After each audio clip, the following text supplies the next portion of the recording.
নমস্কার, আশা করি সবাই ভালো আছেন। আমাদের চ্যানেলটি যারা দেখছেন, পছন্দ করছেন এবং সাবস্ক্রাইব করছেন তাদের অসংখ্য ধন্যবাদ।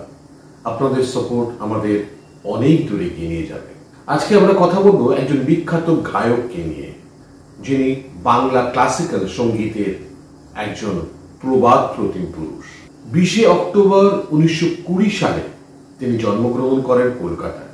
বাবা ছিলেন বামন দাস ঘোষ এবং মা ছিলেন মণিমালা ঘোষ। আমি কার কথা বলছি আপনারা বুঝতে পারছেন? নিশ্চয়ই দু একটা গানের কথা বললে আপনারা বুঝতে পারবেন।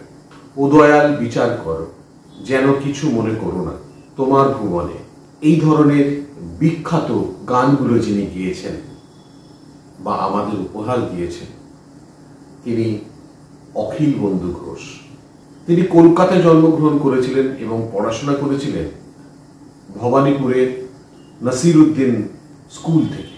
ছোটবেলা থেকেই তার প্রিয় বন্ধু ছিল হেমন্ত মুখোপাধ্যায়। অখিল বন্ধু ঘোষ প্রথম তালিম গ্রহণ করেন তার মামা কালিদাস গুহর কাছ থেকে।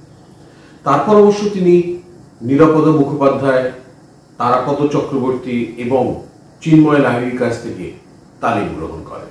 1947 সালে তিনি বিবাহ করেন দীপালি ঘোষকে। তিনি ছিলেন তার শিষ্যা এবং গায়িকা। আগে কিছু গান অপ্রকাশিত থাকলেও 1947 সালে প্রথম তার দুটি গান একসাথে প্রকাশিত হয়। গান দুটি ছিল, প্রথমটি হলো একটি কুসুম যাবে এবং দ্বিতীয়টি হলো আমার কারণে ফুটেছিল ফুল।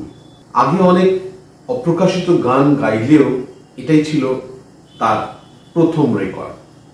এরপরে তিনি বহু গান আমাদের উপহার দিয়েছেন।